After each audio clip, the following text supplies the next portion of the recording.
Okay, I'm going to start this over here too. You know, somebody told me in Beit Belev, Yeah. as I go to visit Suzanne, he goes and says to me that Paro redeemed himself. So I said, so he went and said to me, there is some place in the prayer that the vowels is missing in Kamocha. So it says Chamocha. Chamocha. And he said, you know why? Because he was in the water and he couldn't speak. So God picked him up and said, Mi kamocha be'elim. Hashem. Yeah, maybe he. And I thought that was such a gift. I mean, I never heard that before. Okay, so we are in Parshat Bo. Bo el Paro. And Hashem tells Moshe to go to Paro again and to warn him that he's going to have another plague. There's a few more plagues. And these plagues, because the first 5, he hardened his heart. So Hashem said, the next 5, I'm going to harden his heart. And he told Moshe in advance that he's not going to listen. So Hashem says bo when he doesn't say lech. Lech means go. Bo is like come with me. He needs Hashem's help. So Moshe was very upset. Like, why does Hashem have to come with him? He was very upset to see the forces of evil and how much they, how strong they are. And so Hashem said to him, listen, they on their own, they have no power. That it's only because I hardened their hearts that they have the power. Otherwise, Hashem could have finished them off like right away. And we learned that the 10 plagues basically were for the Jews, not only for the Egyptians. Anyway, so this time Paro is warned that the plague of the locust is going to come, arbe. And it's something that Egypt has never seen and never will see again. They fly around and they destruct. They're like insects. They cover the skies and they cover whatever vegetation was left from the barad is going to be eaten up, and they invade the homes, and it's tormenting. They bother the people that are whatever. It's impossible. So the people, Paro's people, the Egyptians, they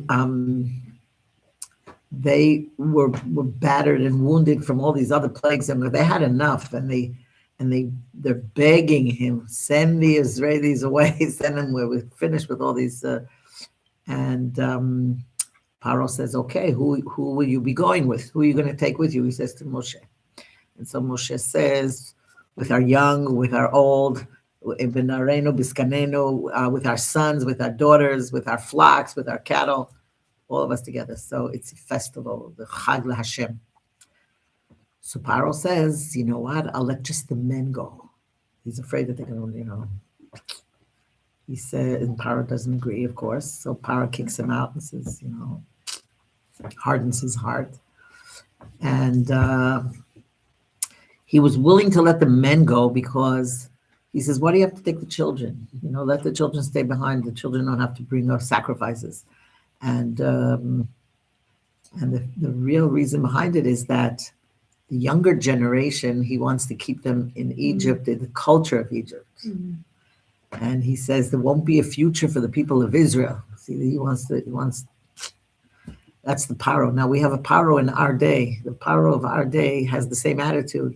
In other words, that's the Yetzer Hara. Yeah, that's the evil inclination. The Paro. Paro's the Oref, I thought it was a person you're talking Paro, if you change the letters, it's Oref, which is like, these strong-willed, it's the Akshanut, and the evil inclination. Akshanut sometimes is good. It depends what. Am Kshei Oref, it says. We are a nation of, if you're determined to do something good, that's fine, but the evil inclination is determined to knock us down. Right. So the Paros of our day, which means all these things that are masichim edatenu, that are pulling us towards them.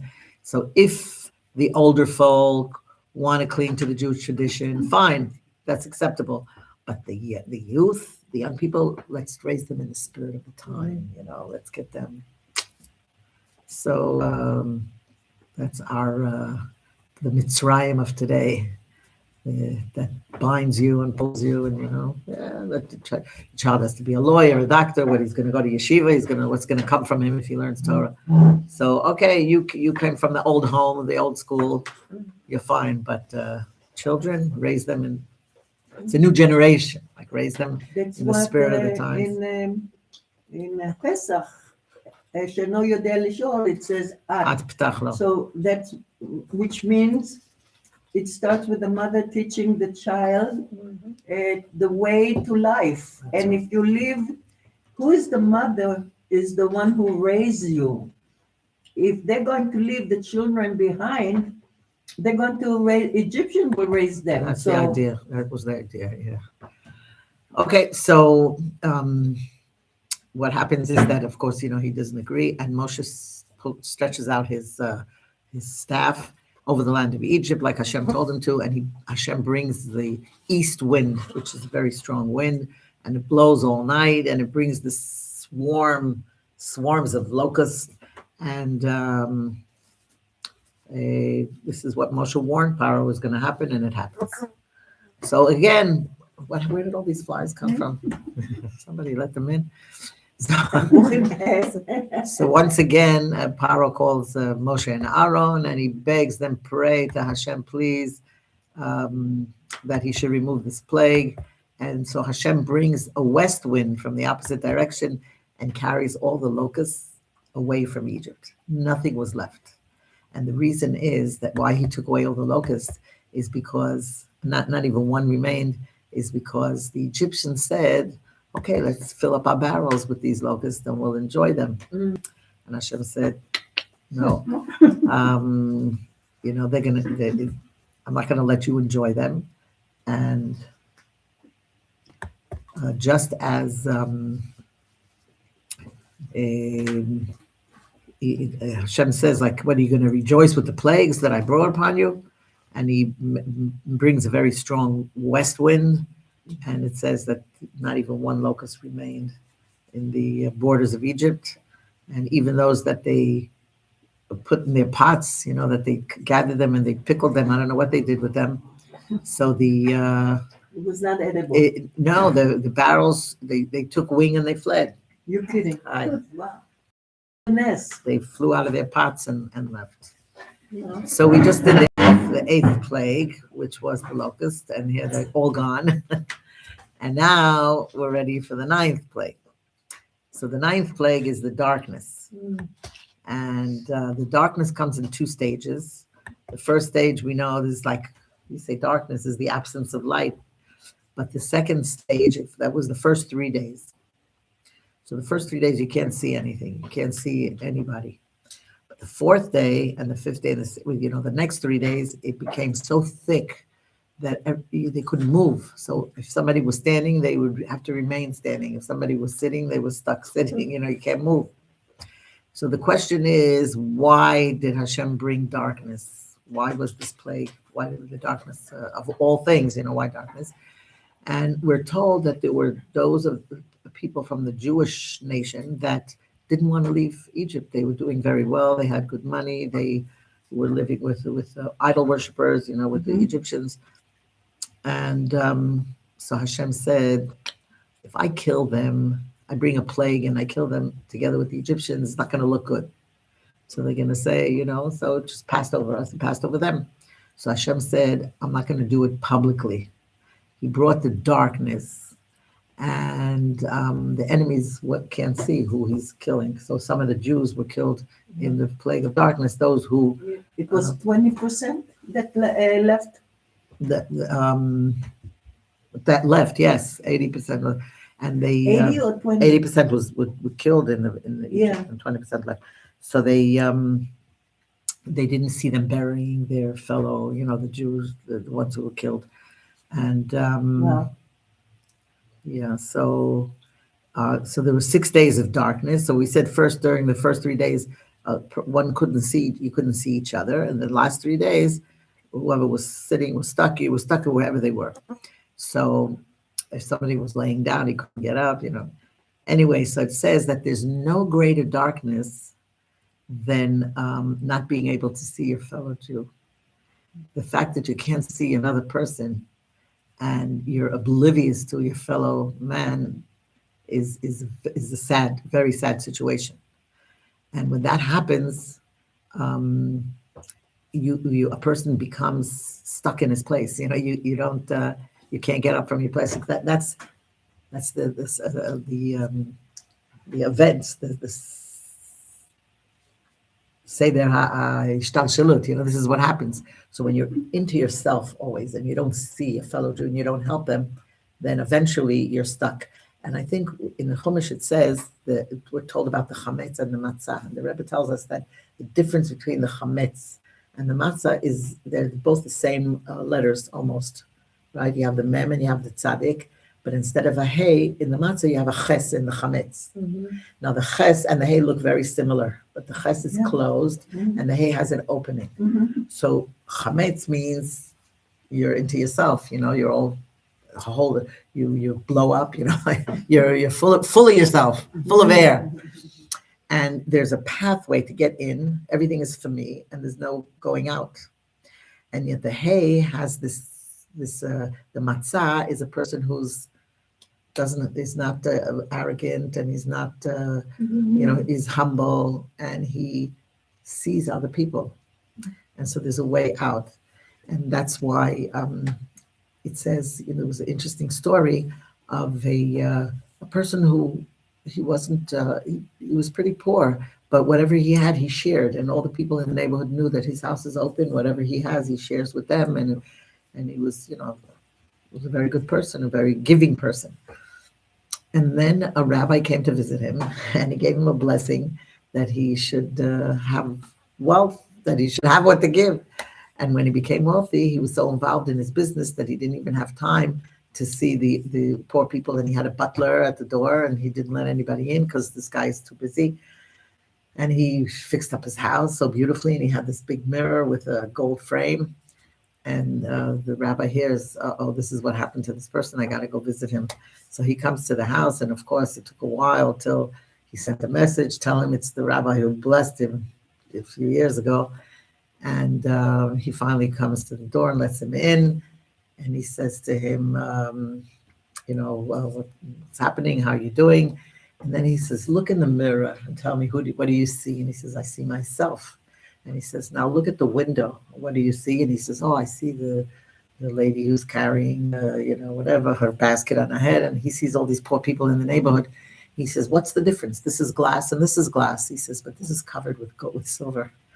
When it's covered with kesef, then you see yourself.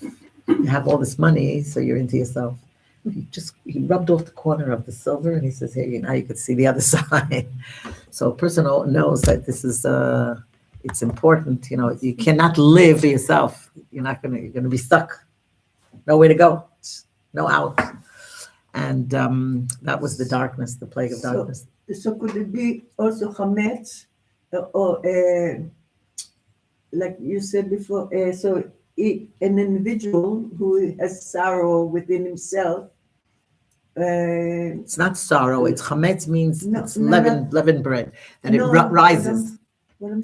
Maybe ego and haughtiness and arrogance, and he thinks that thinks of himself. Everything's for me. Gaguim, when you miss yearn for somebody. Yearning, yeah. So what? You don't see them. No. And so like you could fall into depression. Yeah, but that's not what it means here, because when it's talking about the leavened bread or unleavened bread. Mm-hmm. So if it rises, it has the connotation of like inflate my ego. Mm-hmm. That everything belongs to me. I deserve everything, and you just think everything is for yourself. You just take it in. It says like the mosquito. It's called a yetush, and the letters are yeshut. If you change the letters, because the yetush, he takes in, sucks in your blood, and then he dies. Right? How long can he live? So he just, if you take it in and there's no way to get it out, you're finished. Can't move. Okay, so as with just like the other plagues, those who didn't die were not affected. In other words, there was light in the houses in the Jewish homes, and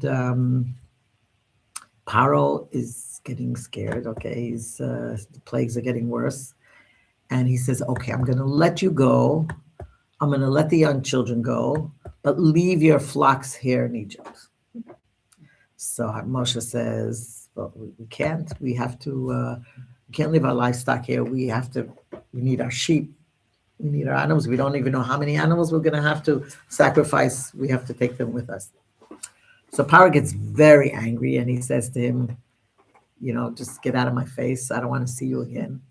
And if I see you again, I'm gonna kill you." So Moshe says, "Oh, that's prophetic because I'm not going to see you again. This is the last time I'm going to be speaking to you." And so Hashem tells Moshe to get ready for the next plague. And this is the 10th plague, which is Makat Bechorot, where he's going to kill the firstborn. So he says, and after this, Paro is going to let everybody out. He has a Bechor. He's afraid they're going to kill his son. And himself too. So he tells them. So now it's interesting that Hashem tells Moshe that tell the Israelis by the Makat Choshech, when there was darkness, they went into the Egyptian's house and they saw exactly where everything was. And then afterwards, before they left, Hashem promised that they were going to leave with tremendous wealth.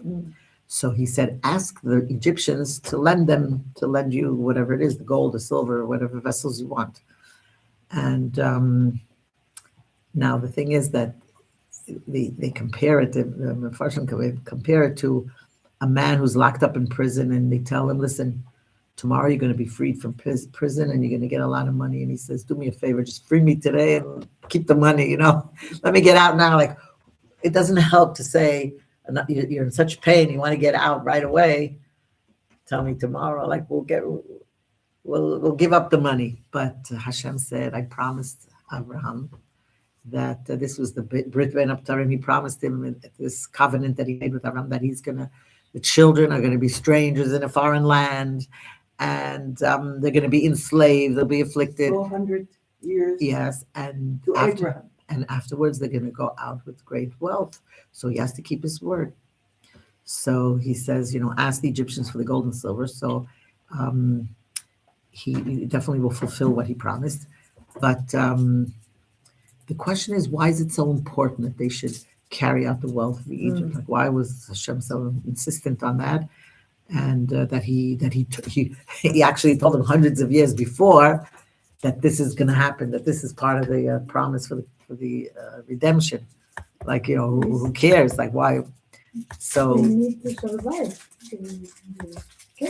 He could arrange for them to, first of all, money could come from elsewhere too. Like, why do they have to take it from the Egyptians? But we're told that everything has a spark of holiness in it, and everything has a divine purpose.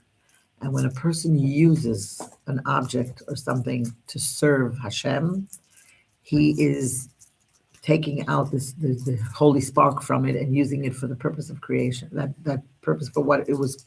He redeems these sparks from this physical life. If we're eating and we say a bracha on the food, you're actually elevating the sparks.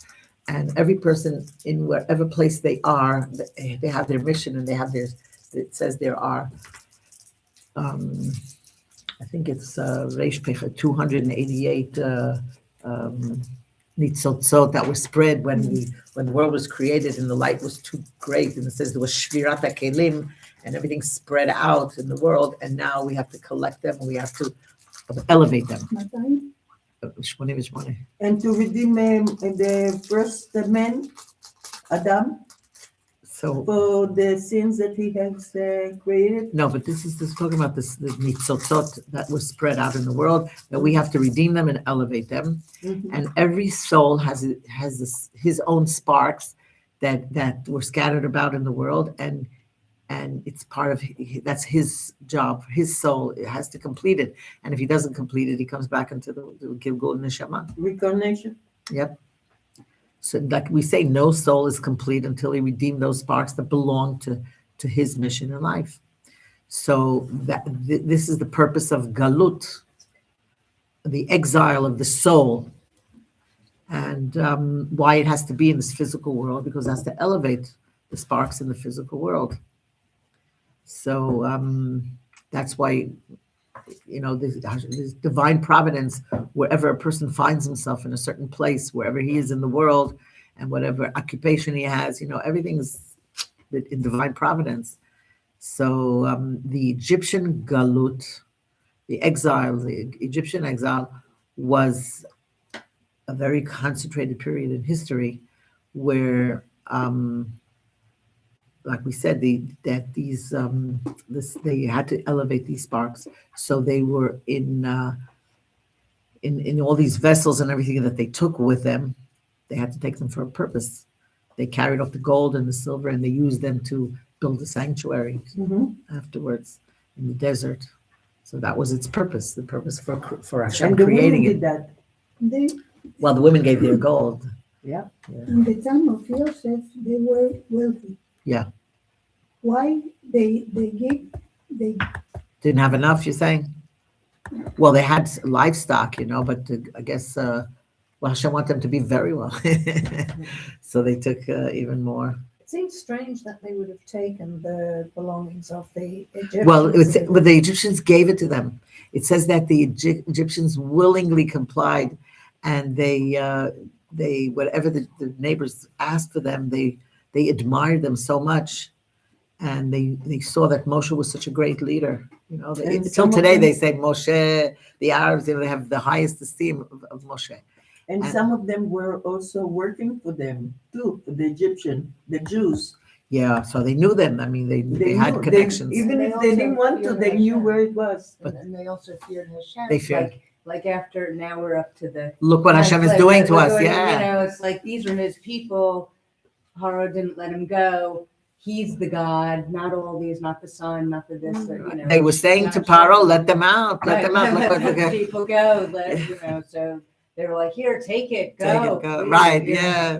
They were afraid, who knows what will happen to them if they don't give it. No, but they gave it willingly. So anyway, so Moshe is still in Paro's palace before he leaves for the last time. Like, this is when he came to tell him about when Paro says, he's kicking him out. So Hashem came to him. Usually when Hashem revealed himself to him, it was outside of Egypt, because he said it's too much impurity. Like, even when he went to pray for Paro, and Paro said, just pray to Hashem, please, he should stop this plague. So he would go out of Egypt. And here, because Paro was not going to see him again, so Hashem spoke to him in the palace. And he tells Moshe to warn Paro about the death of all the firstborn of Egypt, and the firstborn of the animals, and there's going to be great panic in Egypt. You can imagine what's going on. And all of Paro's servants, they're going to come crying, and they're going to come screaming and begging that the Jews should leave, get this terrible plague out of here. So, like I said, ordinarily Hashem spoke to him outside of the city, but here he spoke to him in Paro's palace, and because he said, I'm not going to see your face anymore. So he tells this new message to Paro, and again, Paro, and then he leaves, like he shuts the door. He leaves like in anger. He's not going to see him again. This was the last conversation they had. Now in the Parsha, we're told, interesting, this is like right before they leave Egypt, that Hashem gives them a mitzvah.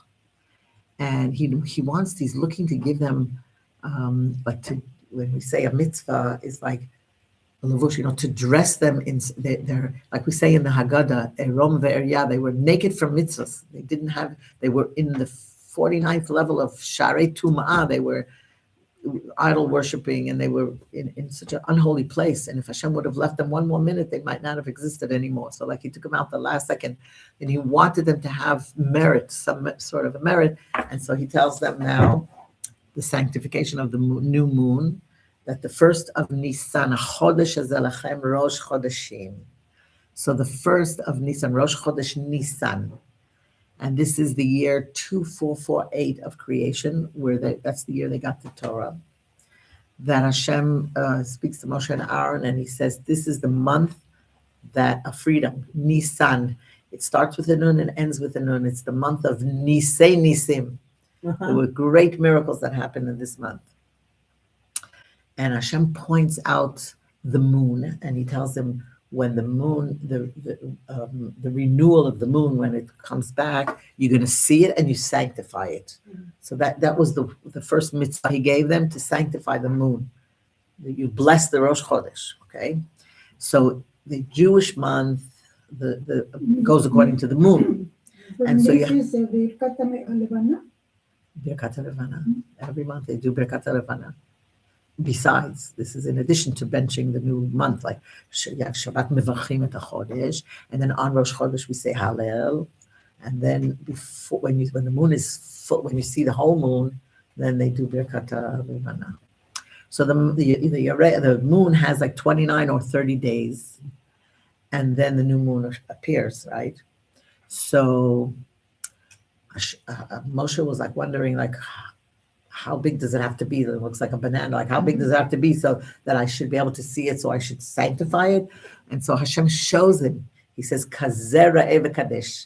When you see it like this, then it's the new moon, the moment of rebirth. Like it's important. As soon as you see it. So now it's the beginning of a new month. So first of all, we know that there were witnesses that were sent out to see if they could see the new moon. They would go out with torches from Jerusalem, the Bet Din, and they would, if one saw the moon, he would, they would pass the message, and that's how they would know. Now, if they didn't come back on the first day, so they would do it on the next day. That's why we have sometimes 2 days Rosh Chodesh, because they on the 30th day it was Rosh Chodesh, but they didn't have any witnesses yet, and then they came the next day.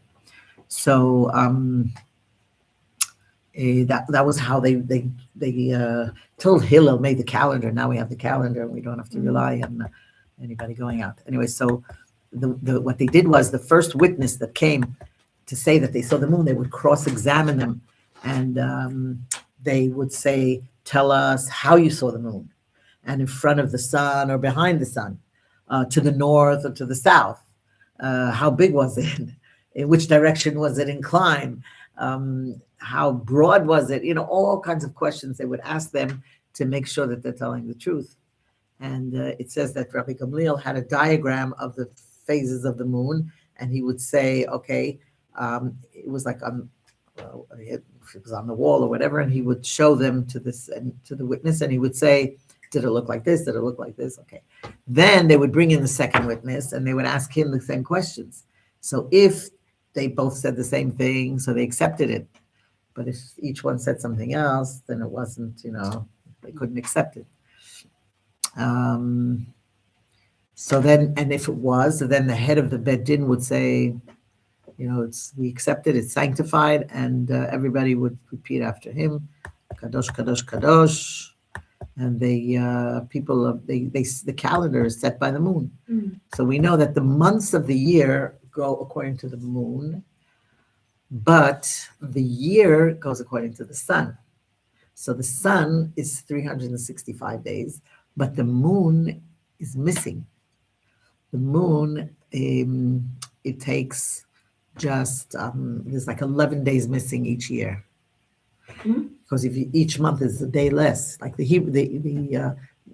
months that go according to the sun have either 30 days or 31 days, and the Hebrew month has either 29 or 30. So you're missing at least a day every month, and there's like 12 months a year, so there's like 11 days, about 11 days missing. So every third year, you have 30 days that you have to add an extra month. So we have like Adar Sheni. It's like a pregnant month, extra. Shana Me'uberet. It's like a pregnant year.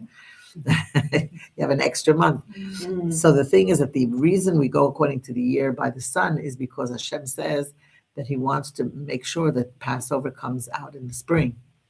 So the seasons should stay the same. Otherwise, it would get all mixed up. You'd have Pesach in who knows when, in the middle of the winter.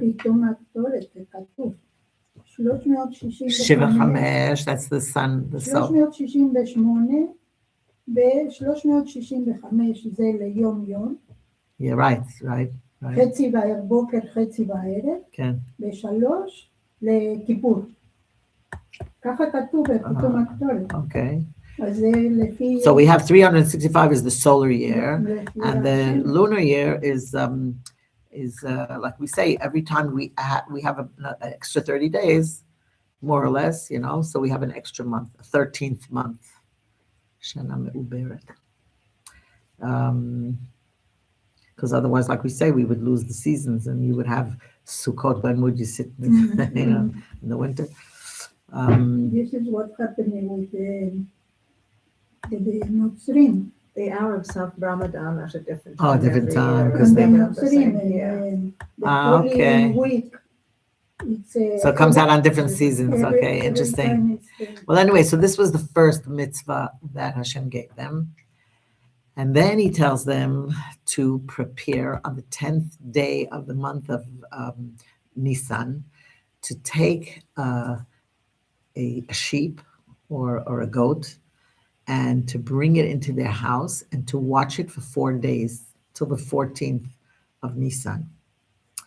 The sheep has to be, or a lamb or whatever, or a goat, has to be 1 year old. It has to be a male, and it's not allowed to have any mum, can't have any blemish. Yeah. And then on the 14th of the month, they slaughter it in the afternoon, and they eat it that night. That's the Korban Pesach. And it has to be roasted on the fire. It cannot be raw. It cannot be cooked with water or whatever.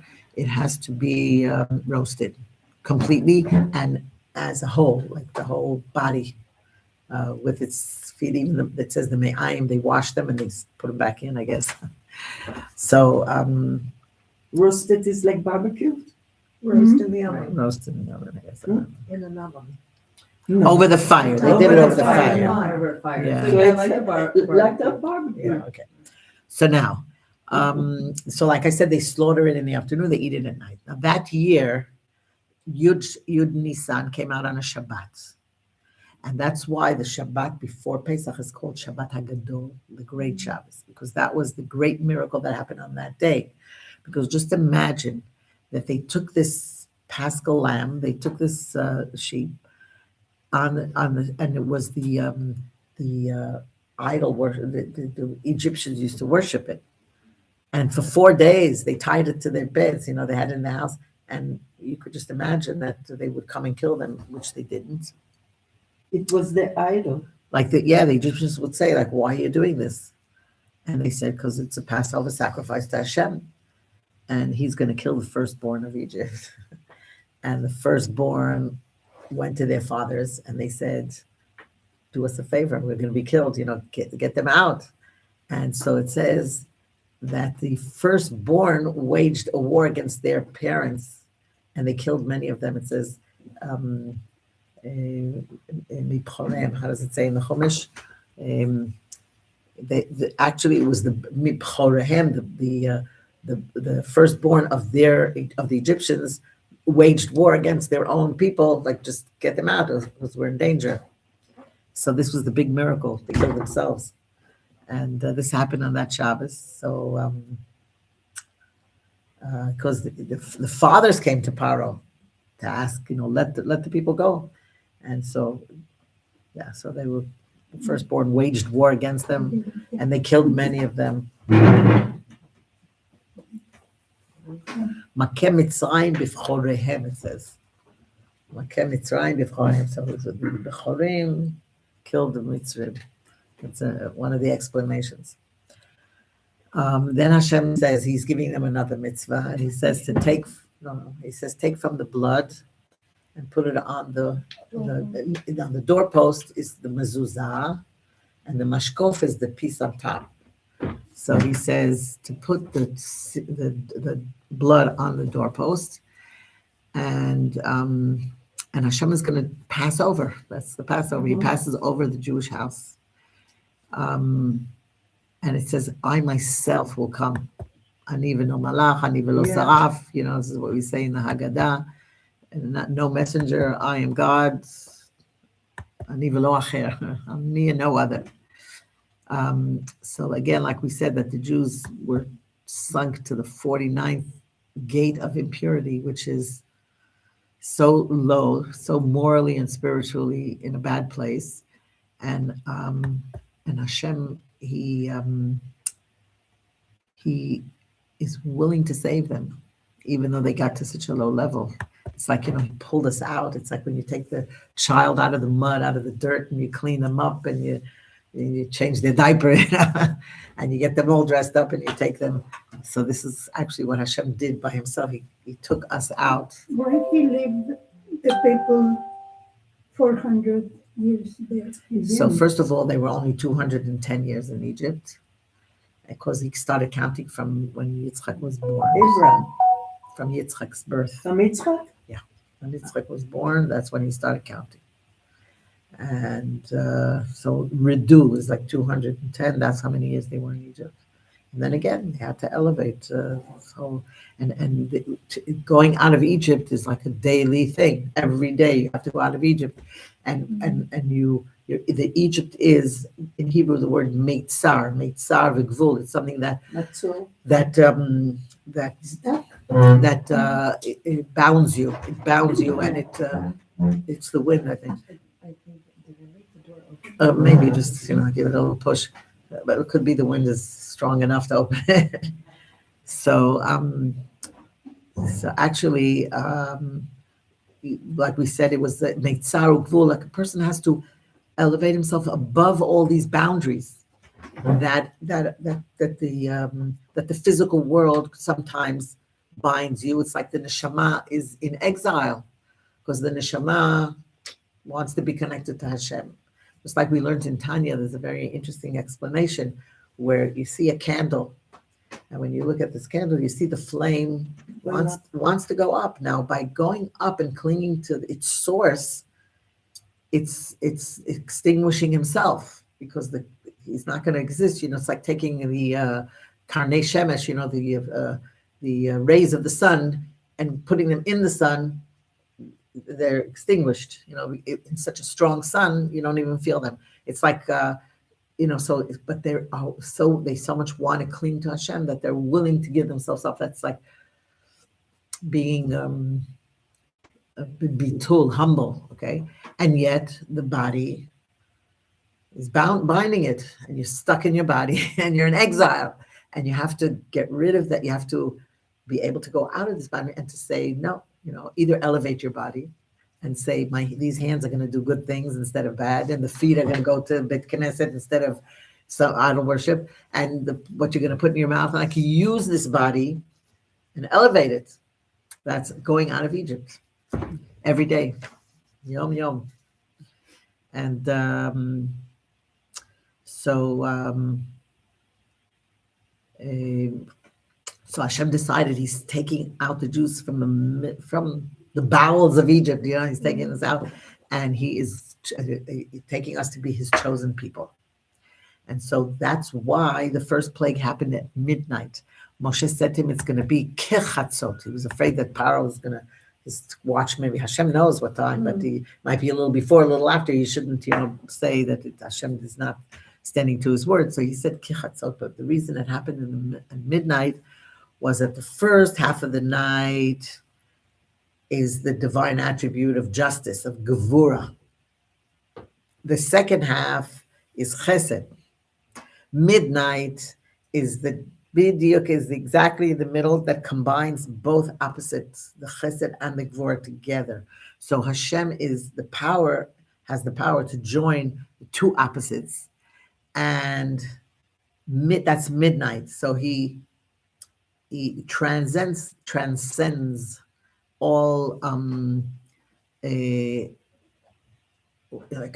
elevates us to the level where we're above punishment or above reward. He's taking us to be his chosen nation, and he's uplifting us. So it had to be midnight.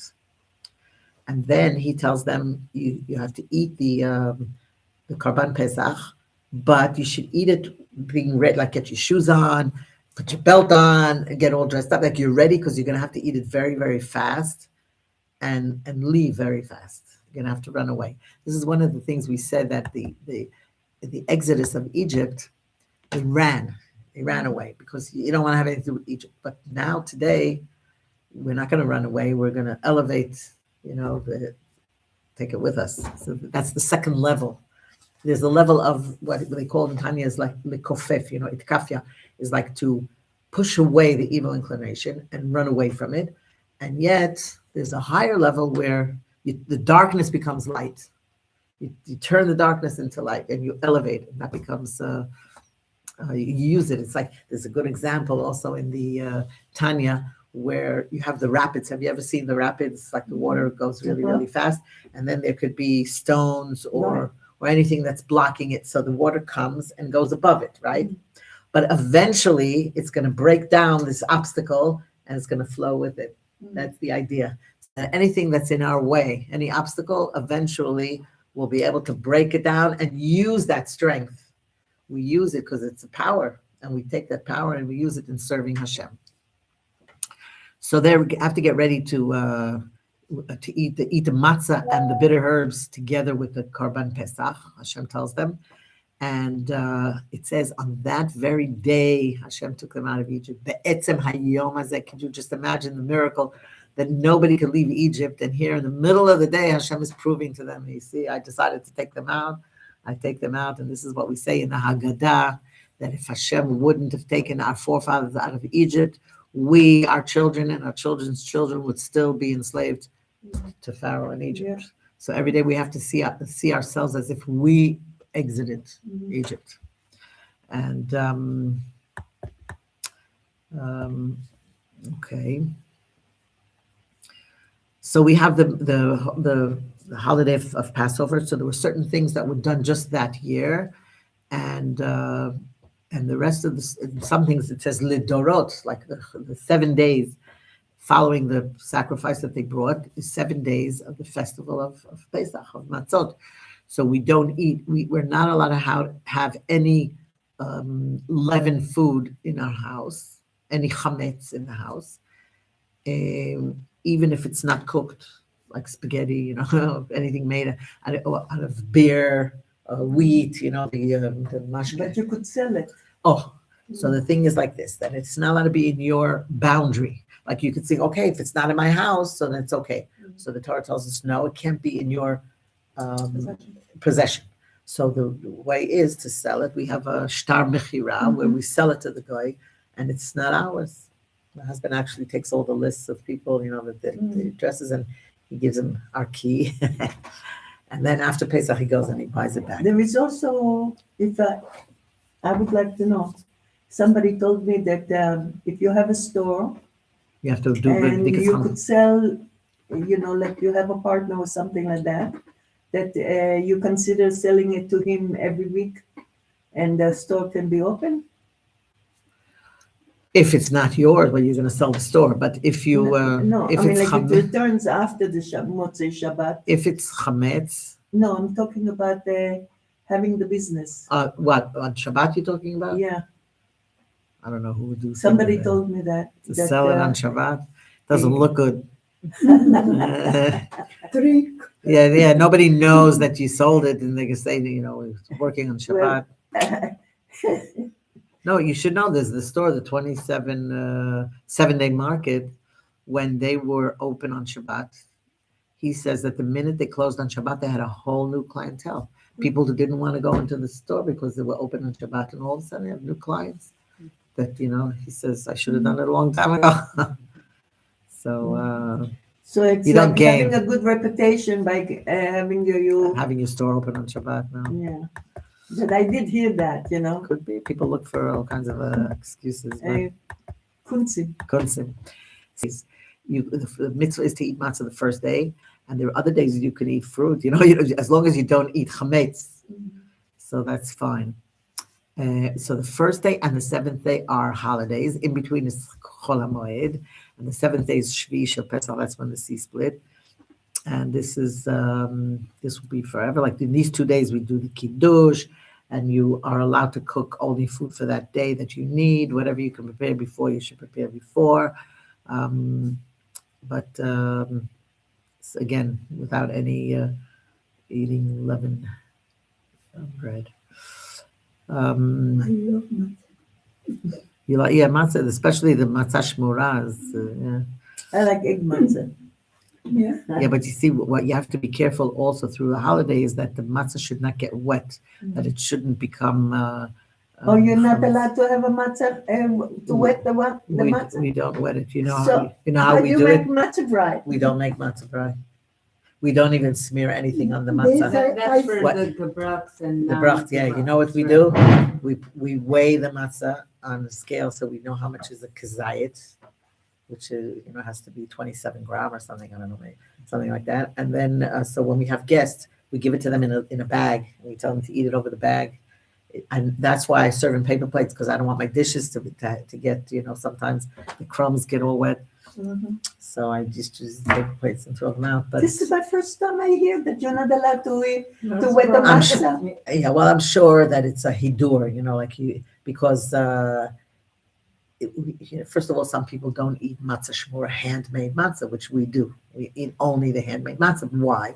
Because when it's in a machine, you never know if any dough is stuck inside, and you can't really clean the machine inside so well.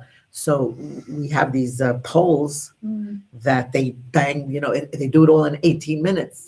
In 18 minutes, it's like you have to watch how it's done.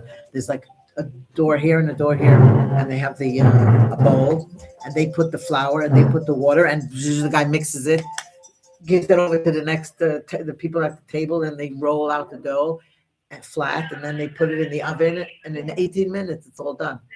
And they come out like thin, and they're really. There's a machine that makes a hole, they rub make holes in it that it shouldn't rise. So we don't buy machine-made matzahs. You understand what I'm saying? So there's always different So levels of how everything much. in the supermarket is not the, I can't say it's not, but somebody who wants to be in the hadrin, like the hader, so that you know that you it's have. like having gates, There's all you can. not to pass it so you don't make an avera. That's right. That's right. This is like the meat. It's the same thing. Meat is the same thing. The food is the same thing. There's Like this kosher. Kosher Right. and That's glad. right. There's easy kosher, less kosher, and a person who wants to be careful will. The more you're at shamayim, the more you're gonna be. It's usually gebrachs. There's non-gebrachs and gebrachs. Yeah, so right? gebrach means that people do make matzah brei and they eat gebrach, right? Sometimes they give it to the kids and they have special plates for them. Right. So it's more of a Hasidish custom. Maybe. Right. Maybe it's people who want to be, the Who's all my life. matzah And matzah balls. I know my husband, may rest in peace, is a Sephardi. Yeah. And they always used to wet the matzah, even if they didn't do anything other than to eat it with the food. Some people didn't have teeth, They, I didn't heard the thing that to wet the matzah till I came to to chabad, no to Israel. eilat. Yeah. Because you do, right? I mean, you were We don't- wetting the. No, what happens No. if there's a little bit of flour that wasn't baked well, and it could be, and then you wet it, and it's going to become chametz. So why should you take that chance? I thought that the chametz is not because of the water, but because of the shmarim.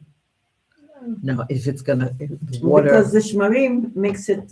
Yeah. Isla. But you see, look, I have flour and water, my machmetzet, Uh-huh. and look how it rose. But the shmura matzah that you're talking about, it's Yeah. so hard. No, to no, no, no, eat no. it. I find it hurts my mouth. No, well, sometimes some years they're very, very thin, Yeah. and It's usually a little bit burnt as well, a little bit darker, and I find that it's so hard to yeah, well, eat okay. it. So some That's- people. So first of all, you only have to eat it the first day. You have to eat a kazayit. Kazayit is like a half of a round matzah, and you eat a kazayit by the seder, and then you eat a kazayit with the chasa with the sandwich, and then you eat a kazayit for afikoman. Yeah. So that takes care of it, But anyway, You could crumble it. Yeah. While we were learning about this in the Chumash, I was saying, like, it's almost Pesach. Pesach's around the corner. I was born then. Yeah. So, okay. So anyway, Moshe gathers this Kenim, all the elders, and he tells them that what Hashem commanded us about the Pesach offering, and he says, do not leave your home on the night of the 15th. The 15th of this is when the doorposts were marked, and when Hashem said he's going to pass over the houses, and he won't allow the Jews to be, they won't, the Malach HaMavet won't strike the Jews. And it's interesting that if a Jew was in an Egyptian house, he was saved. But if an Egyptian was in a Jewish house, he wasn't saved. So, and you think about it, like, why would a Jew, after all this, why would a Jew be in an Egyptian house? Like, that's pretty bad, you should realize. But even so, Hashem, it's an interesting lesson that we learned, that Hashem is willing to go down to the lowest level Jew and bring them out. And this is something that the Rebbe teaches us, that when we should care for another Jew, doesn't matter how far removed he seems from Judaism. And sometimes a person says, well, I'm going to stop learning, or I'm going to go leave the Beit Midrash, to go help a Jew who knows where, in Las Vegas, So he says, yes, a Jew should do everything.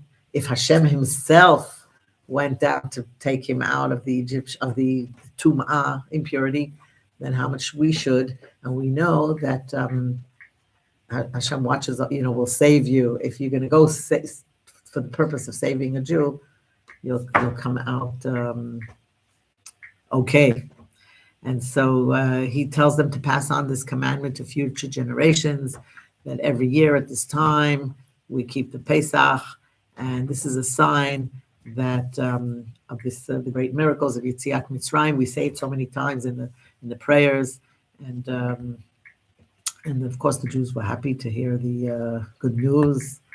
And then comes the 10th plague that Hashem promised. It's at midnight, the night of the 15th of Nisan.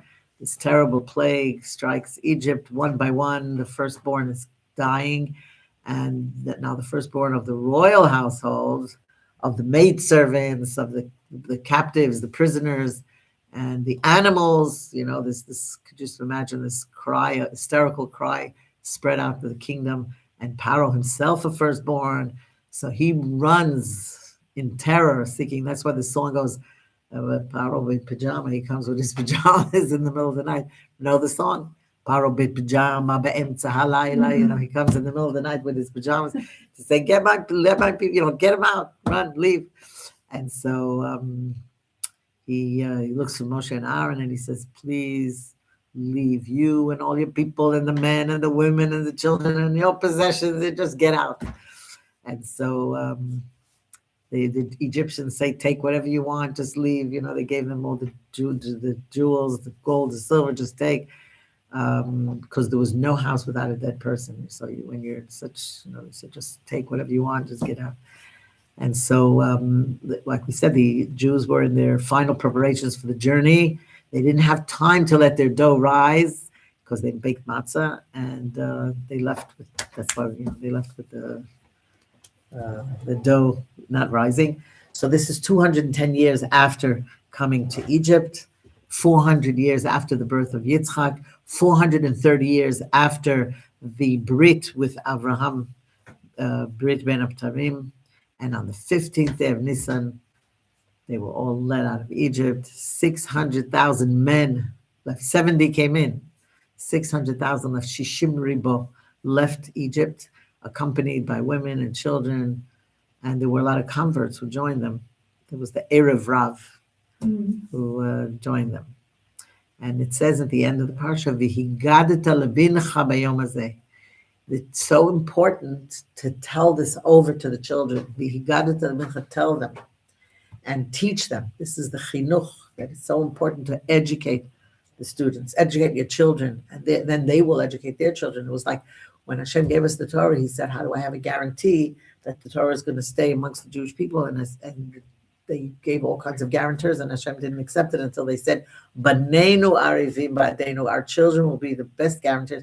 And Hashem said, "Okay, if you teach your children, then I know that they will teach their children, and it's going to stay within us." So this is something that has to be passed down in every generation. A person is obligated to see himself as if he himself came out of Egypt, like it says that.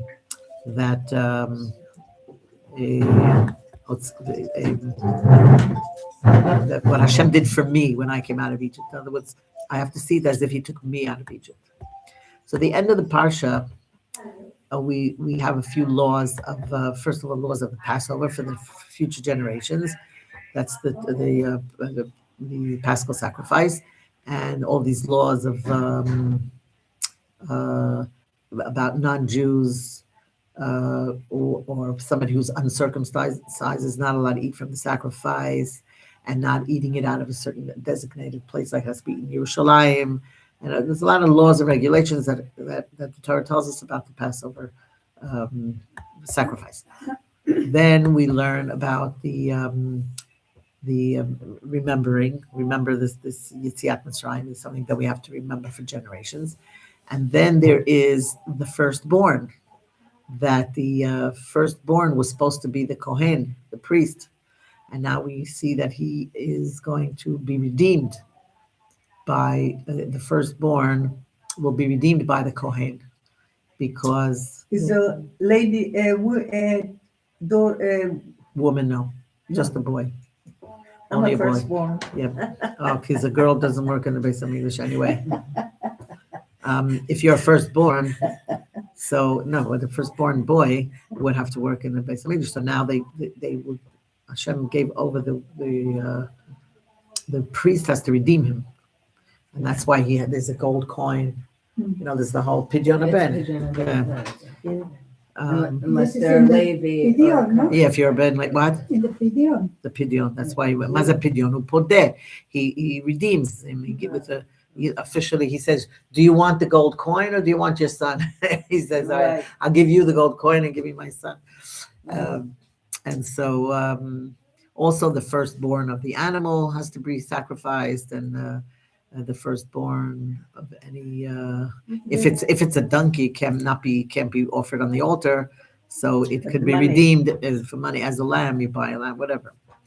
Then there's the 7 days that we eat of the Pesach, all these laws, and that the seor, which is the leavened or anything that has chametz, should not be seen, should not be found, has to be locked away. You can't see it. And the first and the last days of the festival. And So I have a garden, a place. Can I remove all the things and put it and lock it? and lock it up, yeah. And you know, just But like I still have to sell it? you have to sell it for sure because it's still your possession. Yeah. So you sell it and you write the Aron B'Chatzer, you know. I looked up in the, And hold on, Yeah. and what is the price that one sells it for? What? How much do you need to sell it for? You just give it over to the rabbi and he sells it for you. So Yeah, but when he sells it, I have to give monetary. some people give it, a Donation. donation, but he never asks for it. Yeah, he doesn't ask for it. In other words, When he gives it- money. He pays the Yeah, but the non-Jew. that's what I'm asking. Is there like there is a certain amount of what you're supposed to give? I don't know. I don't It's think. tzedakah. Yes, You I don't give think there's any tzedakah, set amount. That's not a requirement for selling your chametz. You That's just right. have to sell your chametz. You write down your name, I your understand, I address, understand. and you say But to the see- rabbi, you sell it. Now, if you want to give him money to help it, because he gives the money to the Yeah, non-Jew, so you give whatever you want. It doesn't have Okay, to be. it's a good thing to ask, Yeah. because if I'm assuming I'm making an ass of myself. Okay, so now the last mitzvah in the parsha is about the tefillin, and that the tefillin should be worn every day, and it in the tefillin we say it also we remember the exodus of Egypt, and we remember the miracle that Hashem did for us and for our ancestors. And the tefillin is put on the head, and they put it on the hand, which is opposite the heart, and sort of we make a bridge between the mind and heart, which means mind over matter. You are in charge. It's not mashabali, like you don't do just whatever you want. You have it. The more you think, the more you know, the more you learn, the more control you have over your body. So I just want to mention that that on Pesach we sit with the four sons, and so the first one is the Chacham, and then there's the Rasha. So why does the Rasha sit next to the Chacham? Because he's also smart. Otherwise, he wouldn't be a Rasha. So and then the Haggadah tells you what to answer him.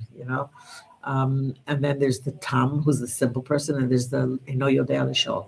And this is in connection to the four Lishonot of Geulah that we mentioned, that Hashem says, V'lakachti v'otzeti v'ga'alti v'yitzalti, and then it says V'hiveti. So there's the fifth cup of wine that we drink.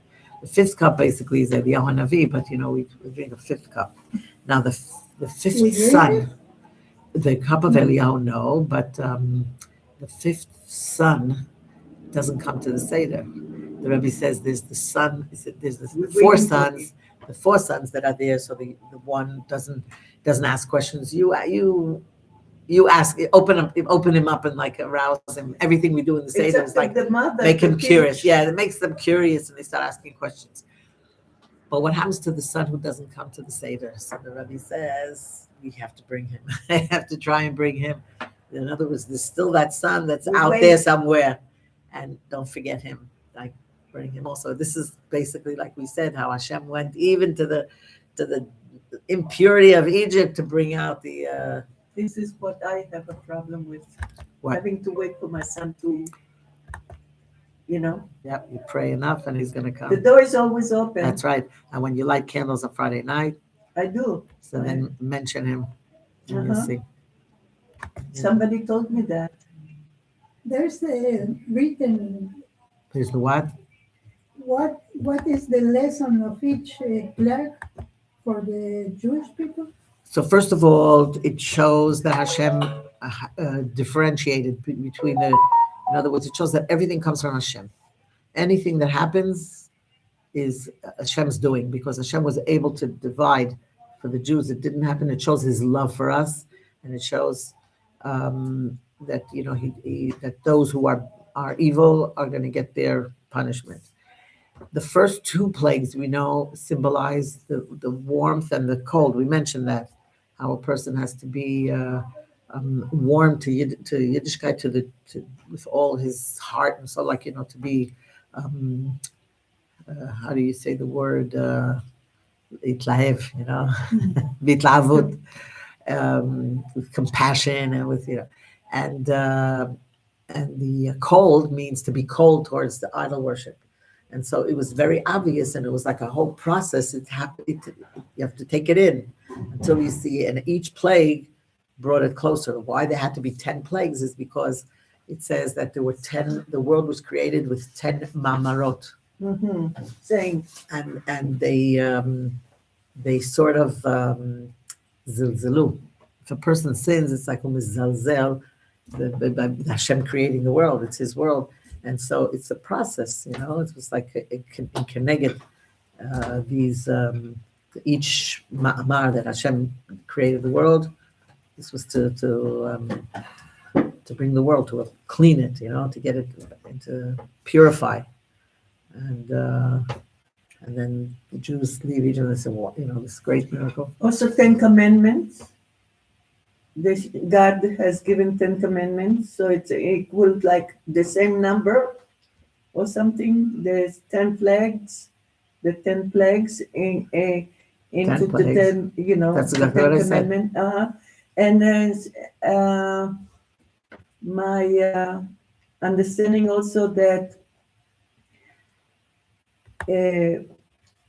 everything that Moses did at one time, in the beginning, Pharaoh would listen, Moses would become the God.